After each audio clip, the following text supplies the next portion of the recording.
Ciao a tutti ragazzi, entriamo nel vivo, entriamo finalmente nel giocato di Tarisland e in questo video voglio farvi vedere un gameplay di un dungeon per parlare un pochino dell'importanza dell'healer all'interno di un dungeon. Per prima cosa innanzitutto vi consiglio, almeno la prima volta prima di affrontare un dungeon, di cliccare all'interno della scheda di ingresso al dungeon dove date il via al matchmaking al tastino attributi che vi fa vedere, vi dà un resoconto di quelli che sono i requisiti minimi per accedere a quel dungeon. Non sono proprio veritieri, però è utile tenerli in considerazione perché nel senso io le prime volte affrontando questi dungeon ho trovato non poche difficoltà e diciamo che in alcuni momenti mi sono ritrovato a morire senza esattamente sapere bene il perché. Appunto per questi motivi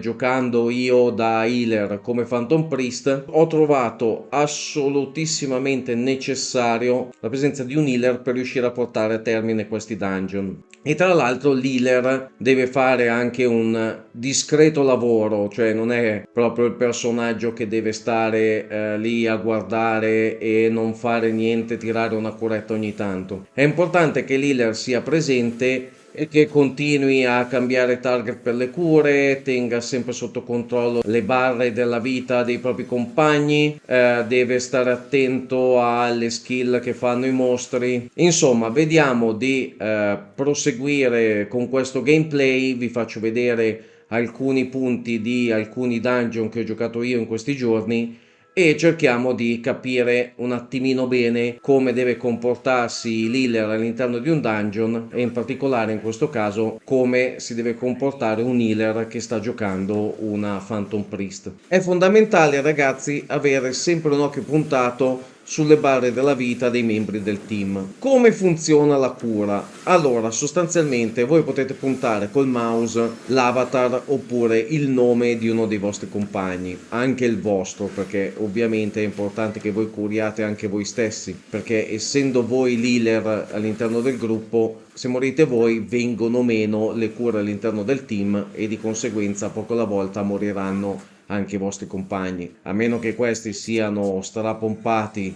a meno che siate in un team fortissimo di gente già avanti nel gioco e magari cioè non c'è così effettivamente bisogno di cure massicce. Però soprattutto a inizio game l'healer sarà fondamentale e il vostro ruolo sarà appunto quello di tenere vivi i vostri compagni. Come fare appunto per tenerli vivi? Dovete continuare a controllare le barre della vita e continuare a switchare la selezione sul compagno che in quel momento ha meno vita e necessita più di cure. Le vostre cure in questo caso andranno in automatico sul compagno selezionato. Nel caso in cui non doveste aver selezionato nessuno, il vostro personaggio andrà ad attaccare il bersaglio più vicino. Diciamo che non è il caso che il vostro personaggio healer si preoccupi troppo dell'attacco, perché i danni che fa sono minimi e i danni in questo caso non sono pertinenti al vostro ruolo. A tal proposito, all'interno dello schermo vedrete dei numeri di vari colori. Quelli verdi saranno i numeri delle cure che voi state portando ai vostri compagni, quelli gialli saranno quelli relativi ai danni che state facendo ai vostri nemici o che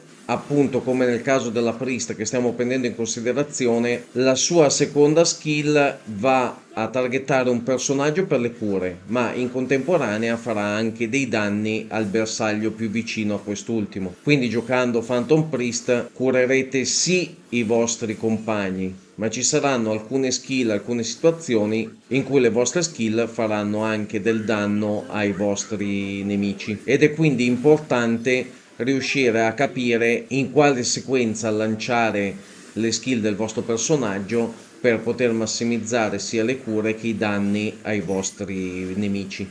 Ovviamente, cioè massimizzare i danni con un healer non è proprio la situazione ideale, però comunque sia dare un buon contributo al vostro team nei limiti del vostro possibile anche da questo punto di vista Comunque sia, vuol dire giocare bene il vostro personaggio. Sembra tutto facile. Controllo la vita del mio personaggio, controllo le barre dei miei alleati, switcho di qua, switcho di là, schiaccio un avatar, schiaccio un nome piuttosto che l'altro, continuo a cliccare sulle cure e bene o male il team resta vivo. Non è proprio così. Uno perché, vabbè, che innanzitutto dipende anche da quanto i personaggi sono livellati. È ovvio che se entrate in un dungeon con un team che non è per nulla livellato per quel dungeon, potete curare quanto volete, ma se le statistiche non sono sufficienti, il team morirà lo stesso indipendentemente dalle cure. E soprattutto, cioè, i mostri che andate ad affrontare non è che staranno lì a guardarvi, avranno tutta una serie di skill che lanceranno loro, tutta una serie di abilità, ci saranno comunque delle situazioni di gioco in cui non potete stare lì a guardare il mostro, ma dovrete schivare i suoi attacchi. E da questo punto di vista devo dire che i mostri, le loro skill e come sono strutturati i boss all'interno di questo dungeon, devo dire che comunque sia sono parecchio dinamici. E tutto questo rende comunque anche abbastanza divertente giocare il ruolo dell'healer, che comunque sia vi troverete all'interno di scontri frenetici che non vi daranno molto tempo di respirare. Comunque sia vi terranno sempre impegnati e devo dire che anche il ruolo dell'healer da questo punto di vista risulta parecchio divertente. Ma state tranquilli al 100% che quando un vostro alleato si schianterà contro qualcosa e morirà, la colpa sarà comunque vostra che non l'avrete curato. Guardate, sicuro garantito.